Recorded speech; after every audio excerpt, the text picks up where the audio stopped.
وكفى وسلام على عباده الذين اصطفى أما بعد أعوذ بالله من الشيطان الرجيم بسم الله الرحمن الرحيم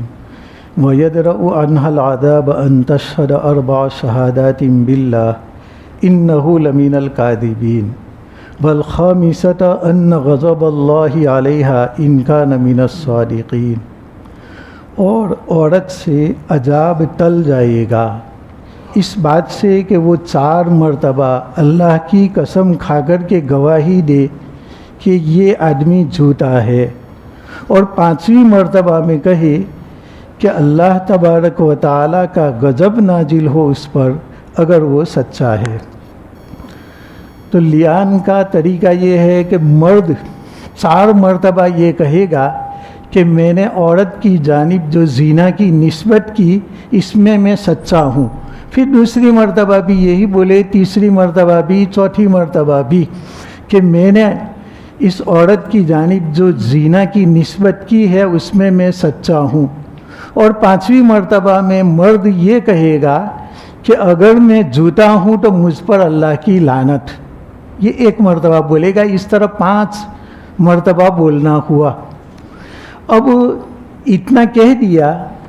تو مرد کی جو سزا تھی کہ کسی عورت پر تہمت لگائے تو اس کو 80 کوڑے لگتے تھے، لیکن یہاں پر مرد نے اپنی بیوی کو یہ بات کہہ دی تو یہ 80 کوڑے کے قائم مقام ہو گیا کہ اب اس کو 80 کوڑے نہیں لگائیں گے کہ کوئی آدمی اپنی بیوی کے اوپر زنا کی تہمت لگائے، اور دوسرا یہ ہے کہ کسی اجنبیہ عورت پر تہمت لگائے، دونوں میں فرق ہے۔ اجنبی عورت پر تہمت لگائی اور گواہوں سے ثابت نہیں کر سکا تو ایسی صورت میں اس کے اوپر اس کو 100 کوڑے 80 کوڑے اس کو لگیں گے اجنبیہ پر تہمت لگائی تو، لیکن اپنی بیوی پر تہمت لگائی تو 4 مرتبہ یہ کہے کہ خدا کی قسم میں سچا ہوں زنا کی نسبت کرنے میں، اور 5ویں مرتبہ میں یہ کہے کہ مجھ پر اللہ کی لعنت اگر میں جھوٹ بولتا ہوں۔ تو اب مرد کی جانب سے یہ لعان قائم مقام حد کے ہو گیا۔ اب عورت کے اوپر عورت اگر تصدیق کر لے کہ ہاں میرا شوہر جو کہتا ہے وہ سچی بات ہے اور میں زنا کا اقرار کرتی ہوں، تو ایسی صورت میں عورت کے اوپر حد زنا یہ لاگو ہو جائے گی، اور عورت پر حد زنا قاضی نافذ کرے گا۔ لیکن اگر اس عورت کو بھی لعان کرنا ہے تو وہ بھی 4 مرتبہ یہ کہے کہ خدا کی قسم کھا کر کے میں گواہی دیتی ہوں کہ یہ آدمی میری جانب زنا کی نسبت کرنے کے اندر جھوٹا ہے،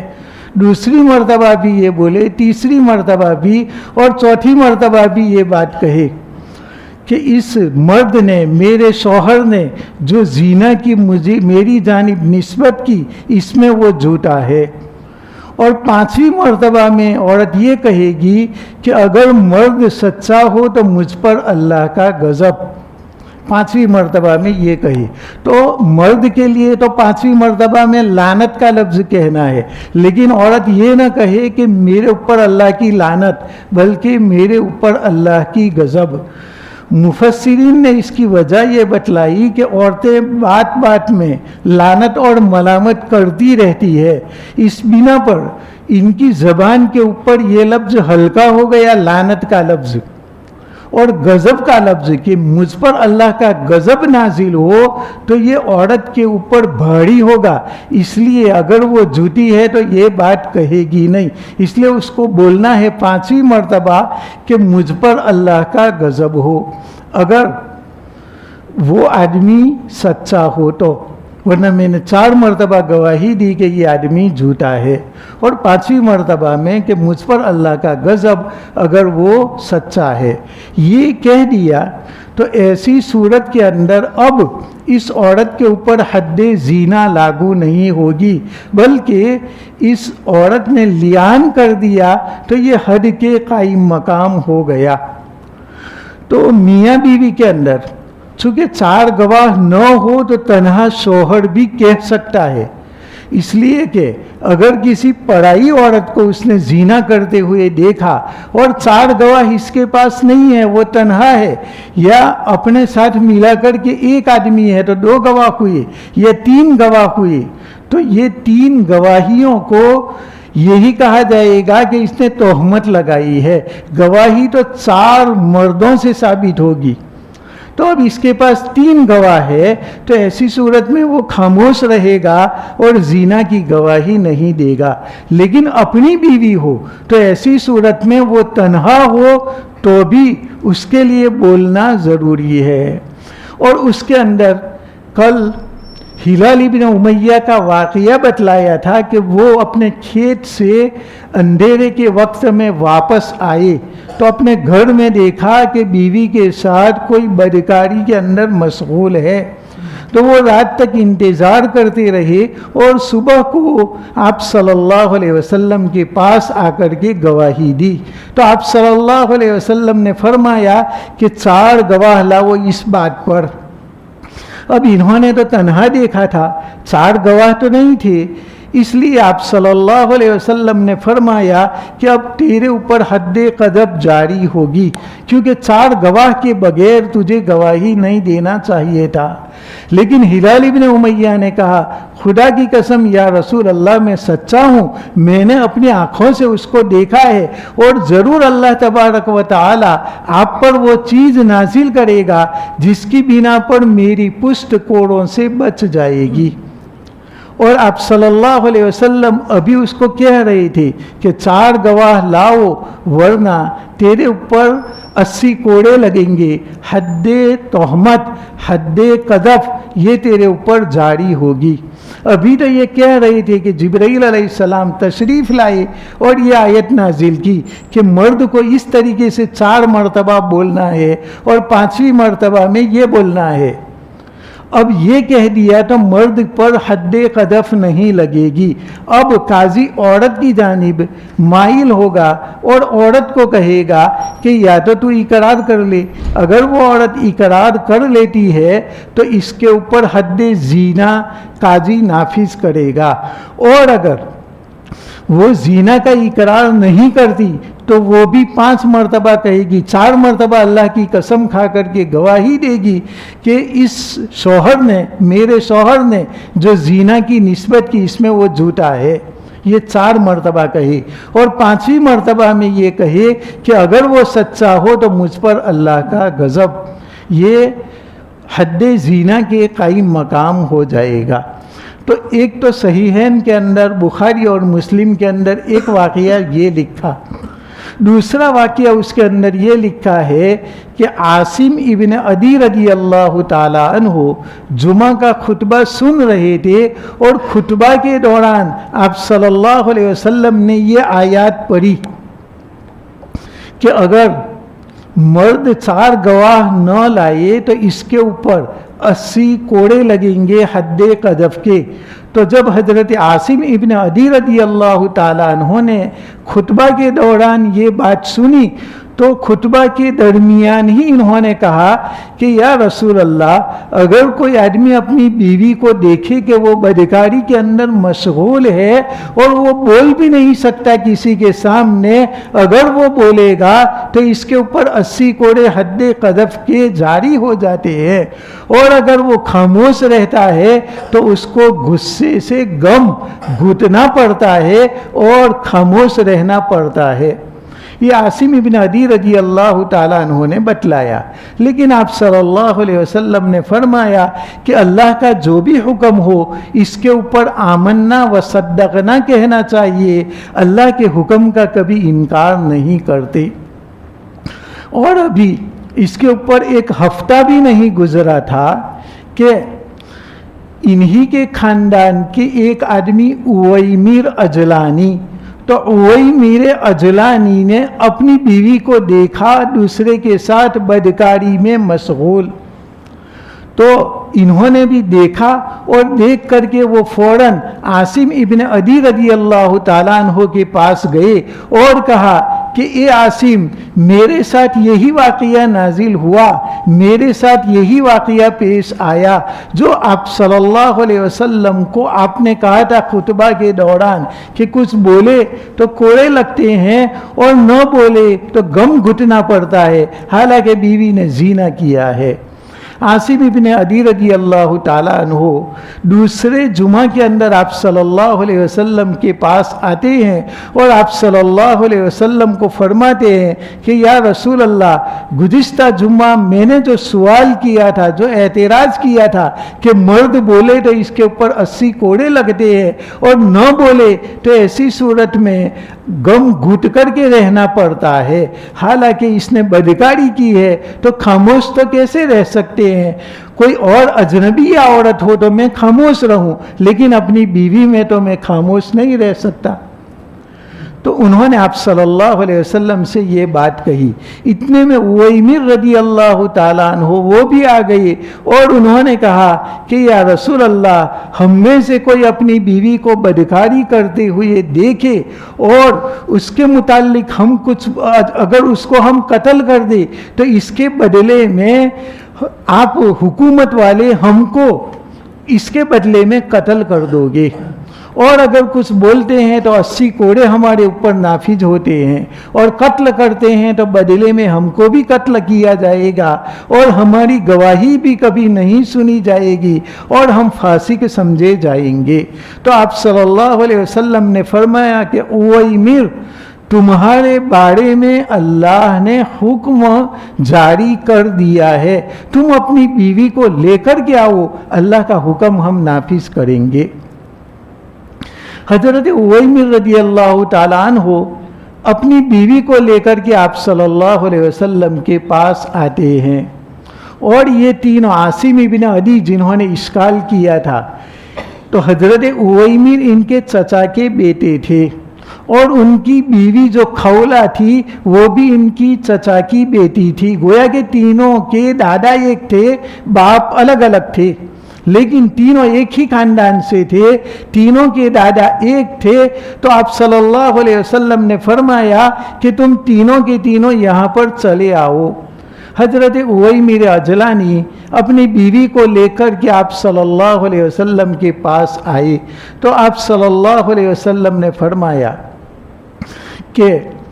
تم یا تو یہ اقرار کرو کہ میں نے غلط نسبت کی ہے عورت کی جانب زنا کی، اور اگر تم سچے ہو تو 4 مرتبہ قسم کھا کر کے گواہی دو کہ میں سچا ہوں، اور 5ویں مرتبہ یہ کہو کہ اگر میں جھوٹا ہوں تو مجھ پر اللہ کی لعنت، اور تم سمجھ لو کہ دنیا کی سزا آسان ہے، اگر تم نے جھوٹ بول دیا ہے تو ایسی صورت میں تم اقرار کر لو 80 کوڑے لگیں گے، لیکن جھوٹ بولنے کے مقابلے میں یہ آسان ہے، اللہ جو سزا قیامت کے دن دے گا وہ بہت بھاری ہوگی۔